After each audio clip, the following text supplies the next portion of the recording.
I wanted to bring up the whole issue of emotional flooding too. That's a lot of what happens when we're overwhelmed by something and we're storing trauma in our bodies, is because we feel flooded or we feel overwhelmed. And this is something that Dr. Kay Bout talks about in the Killavie Family Services program, is this whole concept of emotional flooding. It takes about 25 minutes for our system, our nervous system, to settle down after we've had a big event.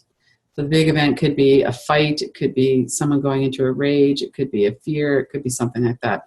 All these hormones course through our bodies because it's part of the fight, flight, freeze system. And it takes a while for us to just calm down and let our system come back to a less high level of threat. So emotional flooding, one of the reasons that it's helpful to know about that is just to know that this is the way our system works, and it takes some time for us to calm down. Breathing and those kinds of things can really help. But if you're in the middle of a flood, you don't want to go back and try and have a reasonable argument, because basically our prefrontal cortex has gone offline. Our survival systems are activated.